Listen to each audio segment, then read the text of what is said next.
Bom, estamos aqui com o nosso irmão José de Fátima Furbino para a gente bater um papo referente ao processo eleitoral de 2016 no município de Belo Horizonte. Eu sou José de Fátima Furbino, mais conhecido como José de Fátima. Eu tenho 57 anos, nasci numa cidade que nem está no mapa direito, que é Farias de Guanhães, né?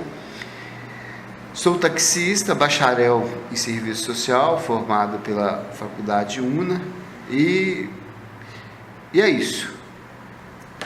Tá. Meu irmão, e na maçonaria? Você é obreiro do GOB-MG? Você participa de alguma loja maçônica? Eu fui iniciado, né, pela loja 5 de junho.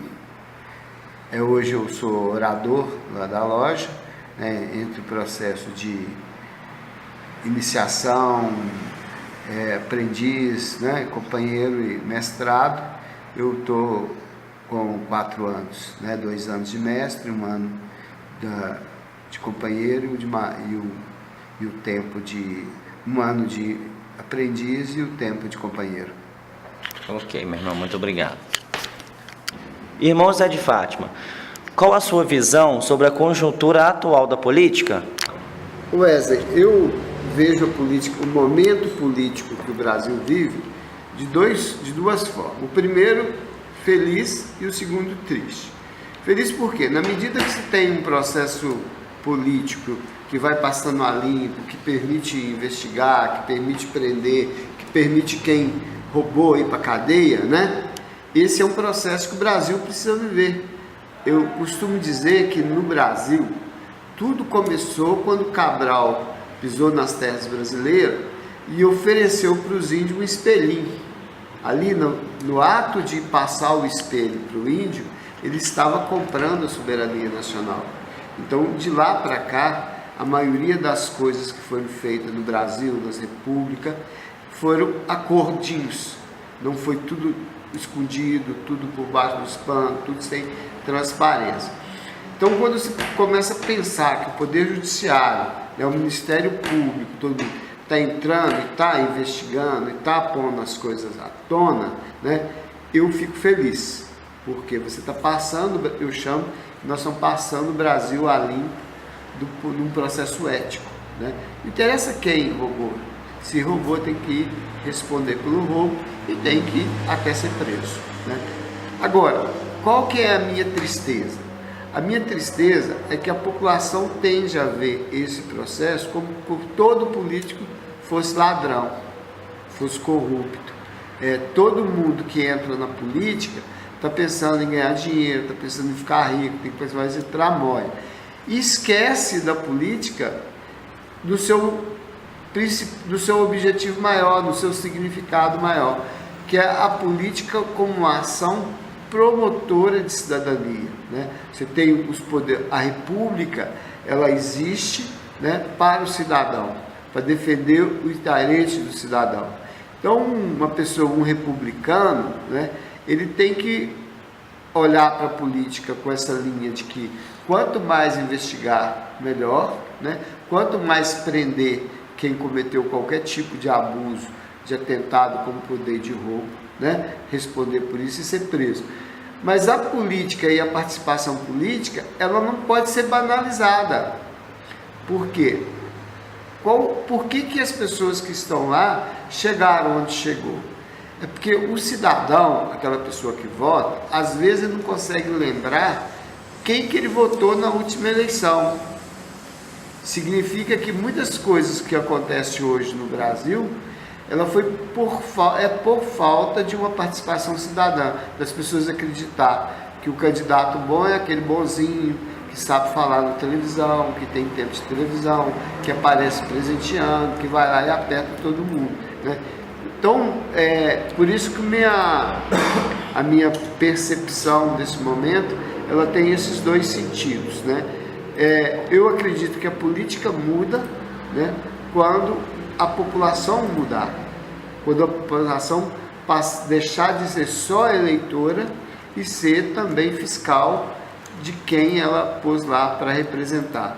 Então, por isso que eu tenho essa visão de feliz, né, e ao mesmo tempo triste, porque eu não vejo nenhum movimento no sentido de que essas questões que acontecem no Brasil, elas estão sendo apropriadas pela população, elas estão funcionando muito mais como um jogo de marca, de peça, de partido A contra B, de tira um, sai outro, de que um gesto, né, concreto da população de dizer assim, olha, nós queremos mudança, do jeito que está não pode continuar, nós temos que passar o Brasil a limpo. Então eu penso muito forte que nesse momento nós temos que reafirmar esse compromisso e penso que a maçonaria tem tudo para influenciar positivamente nessas mudanças. Agora faltou a qualificação. Bom, meu irmão, vamos para a nossa próxima pergunta aqui. Qual a importância dos princípios maçônicos na política, na sua visão? Primeiro é que nós temos que reafirmar nosso compromisso de maçom, né? Para se ser maçom, você tem que respeitar a lei e a ordem e promover a cidadania e a família. Então, qualquer pessoa que queira participar da política, ela tem que trazer consigo esses princípios. A maçonaria, a base da maçonaria, né, dos seus princípios de admissão no quadro, ele por si só ele já apura aquelas pessoas que queiram se adentrar à ordem por algum tipo de interesse que não seja o interesse do bem comum, da paz social, da promoção da fraternidade e da valorização da vida, né? Então a maçonaria ela apura.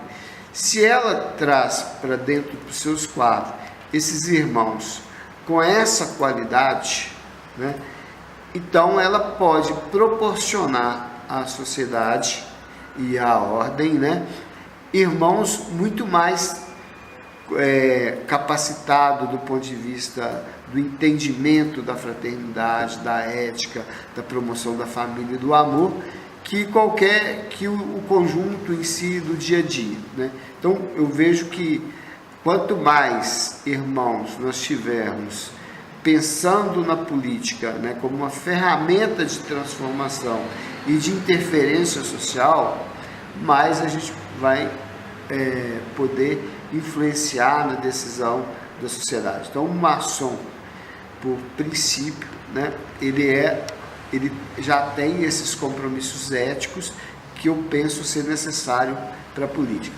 Eu costumo dizer que essa questão do compromisso com a ética, ele já é suspeito, né? A ética, ela é da pessoa, ela é do caráter, ela é da formação, ela é de como você influencia na família, na sociedade. Então, eu não considero que ética seja projeto político. Ética é projeto de vida, né? Honestidade não pode ser um compromisso político, tem que ser um compromisso de vida. Participação não pode ser um compromisso da política, tem que ser um compromisso de vida. Então, na admissão de um irmão, né, você vai fazer todo esse processo que tente pelo menos a fazer com que aquelas pessoas que procuram a ordem, né, tragam consigo esse compromisso de sociedade, de transformação, de convivência social. Então, se esse compromisso é importante para cá, ele é muito mais importante para lá. Então, um maçom, para ser justo, né, e para ser perfeito, ele tem que dar exemplo de vida. Então ele só é identificado na sociedade como uma pessoa diferente quando o seu gesto, o seu ser maçom, né, ele promova a vida. Então, e a política ela tem que funcionar em função da promoção da vida, do bem-estar social e da paz social.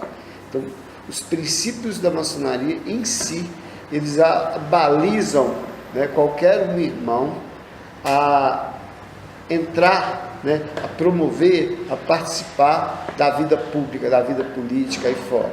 Então, esse é um aspecto. O outro aspecto é que, na questão da ética, eu aprendi para a vida fora que o meu direito termina onde começa o do outro, né? Todos nós conhecemos isso.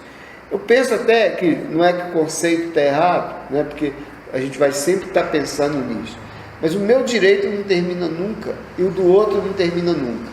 Por quê? Eu tenho sempre que respeitar aquele que está do meu lado, aquele que anda comigo e caminha comigo. Então, nossos direitos, eles caminham juntos, eles não terminam, né? Do ponto de vista de que se eu atravessei o muro do vizinho, o meu direito terminou porque eu atravessei o muro do vizinho. Eu tenho que ter sempre, eu não posso atravessar o muro do vizinho, porque o vizinho tem o direito dele, tem o papel dele, mas eu posso bater no portão, posso pedir, eu posso dialogar, eu posso fazer um tanto de coisa. Então, nós aprendemos aqui, né, na nossa formação, que o respeito, né, ao irmão, à ordem, à família. E se nós traduzirmos isso na participação cidadã, é o que a sociedade, é que a vida política precisa. É exatamente isso. Então, eu acho que a maçonaria tem muito a ajudar e tem muito a influenciar. Do ponto de vista histórico, né? Se a gente fizer um esforço de memória, nós vamos ver que a maçonaria deu muito para a sociedade em termos da sua transformação. Grandes nomes, né, da maçonaria fizeram declinar, né, várias posições políticas ou incentivou várias outras. Então, a maçonaria tem tudo a ver, né? E penso que essa ideia do debate da política, da participação cidadã, do maçom participativo, ela está num contexto muito atual, muito contemporâneo, e eu acho que é disso que nós, maçons, precisamos. Irmão Zé de Fátima, na sua visão, o que a maçonaria pode fazer para motivar a participação cidadã na política? Primeiro é fazer o que ela está fazendo hoje, né? Você começar a sair do espaço, só do espaço maçônico entre irmãos, e começar a dialogar com a sociedade, né? Esse projeto que a maçonaria traz e tal. Então, você tem uma maçonaria, né, que consegue pular o muro das lojas, começar a dialogar com o poder constituído, você automaticamente começa a influenciar, né, na decisão do poder político lá fora. Depois agir no papel de fiscalizadora, né? Todo maçom é eleitor, todo maçom vota, participa da vida pública, tem cargo, e muitos maçons têm cargos importantes na vida pública, né? Então, esse maçom lá na vida pública dele, se ele cumprir o nosso manual, né, o nosso regulamento, que fala que enquanto maçom, se eu ocupo um cargo superior de chefia, de coordenação, eu não posso usar o cargo para massacrar, para impor, então para dialogar. Então, se os maçons em si, eles começam a cumprir isso na vida do dia a dia, né, no seu cargo de chefia, na rua, na conversa, no trato, ele começa a ser exemplo de mudança. Então, se você quiser mudar alguma coisa, mude você primeiro, né? A maçonaria, então, ela constrói irmãos, ela vai dialogando com os irmãos, de forma que os irmãos entendam que a transformação, eu não preciso esperar a transformação da sociedade se eu não me transformar. Então, eu não posso cobrar da sociedade uma postura X ou Y se a minha é diferente. Então, enquanto regra, não vale o exemplo, né? Faça o que eu peço e não faça o que eu mando e não faça o que eu faço. Uhum. Então, assim, faça o que eu faço e inspire no que eu faço. Sim. Né? Então, então, o maçom, ele tem que ser inspirador, né? Porque a maçonaria em si, né, ela é uma ordem, uma instituição, né, milenar, respeitada, mas quem faz a maçonaria é os maçons. Então, quem se transforma e transforma a sociedade é o irmão. Então, a gente precisa, o irmão ele tem que ser exemplo. Então, o irmão que ocupa um cargo público, ele tem que dar exemplo, ele tem que ser exemplar. Feito isso, no segundo, eu acho que é ofertar para os poderes constituídos, tanto no executivo quanto no legislativo, irmãos para poder participar da vida política, para ser candidato, para postular nome, né? E cobrar desses irmãos essa conduta, né? O irmão não pode usar a ordem para se eleger e depois, né, achar que ele é o governo, que ele está lá.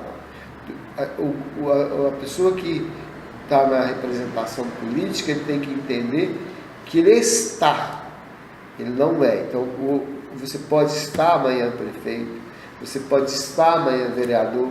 O Eduardo, né, nosso grão-mestre, hoje ele está grão-mestre, amanhã pode ser outro. Porque esse é o princípio, o exercício do princípio da democracia, né? Ela tem que ter alternância de poder. Então, a maçonaria tem que fazer valer essa alternância de poder. Depois, construir a participação popular objetiva. A maçonaria tem feito hoje isso, né? A escola cidadã é muito isso, é de preparar os maçons para esse ativismo político, para a participação política. E não compreender que a ação política ela é fruto do parlamentar ou do prefeito disso. Na ação política, ela é um produto da ação da nossa ordem. Então, o tempo todo nós exercitamos, nós fazemos, nós conclamamos política. Então, nós fazemos política o tempo todo. Então, a maçonaria tem hoje moral, idoneidade e condição de poder propor para a sociedade um projeto político e à altura, né? E debater com a sociedade esse projeto, porque a maçonaria em si, ela não é produtora da ação política. Quem produz a ação política é a sociedade. Então, o maçom, enquanto cidadão, né, a partir da ordem, ele pode dialogar com a sociedade daqueles projetos que a maçonaria entende que eles podem mudar ou influenciar em mudanças na vida da sociedade. Então, ela pode, hoje, por exemplo, o projeto Ficha Limpa, né? O projeto Ética da Política, essas coisas, são tudo iniciativas que a maçonaria tem colocado e que esses projetos, passado pelo crivo da sociedade e passado pelo debate das instâncias políticas, ele deixa de ser projeto da maçonaria e vira projeto da sociedade, mas ele teve uma origem aqui, ele teve uma conversa aqui. Então, a maçonaria pode influenciar no exemplo, pode influenciar na indicação de nome, pode influenciar na ocupação de cargos públicos importantes, pode influenciar participando da força como funcionário público, pode participar no imposto de força de segurança pública. Ela pode, o campo de influência dela é muito grande. E eu diria, sem medo de errar, que ela está em todos esses espaços. Irmão, então, para a gente poder finalizar a nossa entrevista aqui, vamos fazer a última pergunta. Como, na sua visão, né, como os ocupantes de cargos públicos eletivos, como prefeito no âmbito do Poder Executivo, vereadores, deputados estaduais e federais, esses no âmbito do Poder Legislativo, como esses ocupantes aí precisam para exercer seu papel em prol da sociedade em geral? Primeiro, é importante essa pergunta, porque muitas vezes a gente faz uma confusão de poder, né? Você tem o Poder Legislativo, o Judiciário e o Executivo. Esses poderes, na sociedade republicana, ele é importante entender o que cada um faz, né? Primeiro, o seguinte, o Executivo, né? O Executivo, ele executa, ele faz, ele planeja, ele atende, ele assiste, né? Ele está no dia a dia da sociedade, ele executa o orçamento, ele planeja o orçamento, ele apresenta o plano plurianual, para a Câmara aprovar, né? Então, o Poder Executivo ele tem essa imagem. O Poder Legislativo, né, qual que é o papel do vereador? Porque muitas vezes a gente faz confusão e tem gente que quer ser vereador e não sabe nem quem vai fazer lá. Ele costuma oferecer obra, oferecer cargo, oferecer várias tarefas que não é dele, né? O papel do vereador, e se ele fizer bem, ele já vai fazer muito, é o de fiscalizar o prefeito, aprovar o plano plurianual, fazer lei e fazer as leis que vai reger o município. Então, se um vereador ele cumprir bem esse papel, ele já fez 80%, 100% do seu compromisso, né, enquanto o que tem que pensar é que um vereador é só isso, um prefeito é só isso? Não, né? Agora, se esses dois poderes não cumprir seu papel, tem um terceiro poder, né, que é o poder judiciário, que é aquele que faz a observância da lei, né? Aquilo que não for cumprido por nenhum outro. Por isso que eu falei na primeira pergunta que eu vejo com alegria, porque eu vejo hoje o poder judiciário, né, está atuando, está fiscalizando, está punindo, está buscando, né? Embora eu pense que o poder judiciário nosso no Brasil tem muito que mudar, ele faz isso hoje. Então, se você relaciona, se a gente compreende bem o papel de cada um vai executar bem.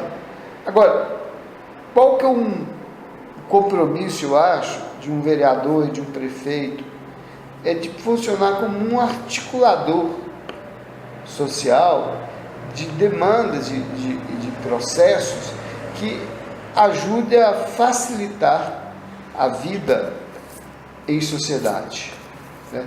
Por exemplo, uma questão que hoje está muito colocada no Brasil é a questão da segurança pública. Em tese, a questão da segurança pública é o poder judiciário, é o poder executivo que tem que executar, né? A polícia militar é o governo do estado, hoje a guarda municipal a prefeitura de Belo Horizonte, aí você tem a guarda nacional, você tem várias outras coisas. Agora, é só a polícia em si, não adianta prender, né? Porque você tem que ter uma legislação muito forte, muito capaz, não? Então você tem hoje uma frouxidão na legislação que permite a insegurança, né? O policial prende, o judiciário não acha amparo, solta e vai fazendo isso. Então, se você tem vereadores, prefeitos, deputados, né, que com essa capacidade de fazer essa articulação, ele vai influenciar e propor uma legislação moderna que permita segurar.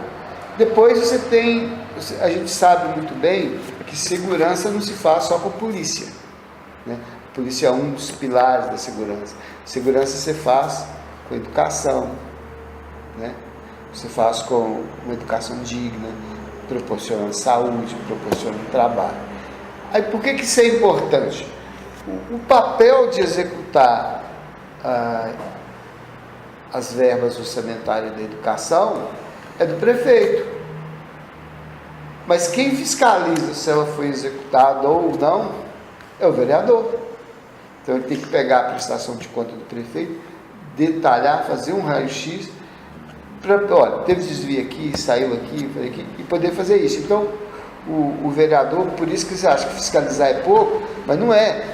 O prefeito vai, assim que ele assume a prefeitura, ele vai apresentar o plano, né, de gestão dele, e a Câmara vai apresentar isso, que é o plurianual, e que a Câmara vai executar isso. Ele tem que ter a capacidade de perceber se aquilo que é importante para a sociedade está dentro disso, está imposto nisso, né? Agora, se você pegar essa ideia da participação e trazer para o campo da maçonaria, por exemplo, né? Nós hoje podemos ofertar para a disputa eleitoral candidatos com compromisso ético, com formação intelectual, com capacidade moral ilibada, né? Para testar, para que essas pessoas elas possam, de uma certa forma, ser um novo na política, ser um novo na transformação. Porque o segundo momento, que mesmo não sendo o princípio norteador do vereador, que é o de articulador político, que é aquele que se faz a articulação das entidades e da sociedade com a política. Se consegue trazer para dentro da política, né, um pensamento muito inovador. Depois, outra coisa, enquanto a política for pensada como uma forma de promover salário, cargo, ela perde o seu sentido maior, que é a política enquanto meio e objetivo, né, da promoção da vida e da sociedade. Eu penso que o Estado tem dia a dia abandonado esse papel de cuidar da sociedade, de cuidar do cidadão, né, de tratar das pessoas, e tem se ingressado numa disputa de interesse, né? A conjuntura atual do Brasil hoje, se você fizer um raio-x nela, você vai ver que é o interesse do partido X contra o partido Y, contra o partido B. Daí, quando você começa a abrir, o fulano de tal financiou a campanha de fulano de tal, fez isso. Enquanto ela for isso, né, eu acho que ela é instrumento do mal. Na hora que ela deixar de ser isso, que os vereadores, que os prefeitos acordar e se comprometer com a sociedade, ela passa a ser um instrumento do bem, da paz social, da inovação. Então, se eu pudesse traduzir em 2 palavras, eu diria que a política é o ato de cuidar de gente. Quem cuida de gente é cuidadoso, é generoso. Quem cuida de gente e vive para a gente, né, ele passa a ter uma condição horizontal, de ser igual. Ele não é nem maior e nem superior a ninguém. Ele é só uma representação. Mas quem exerce o papel de poder é a sociedade. E espero que a sociedade acorde para isso, que ela pode tirar e pôr a hora que ela quiser.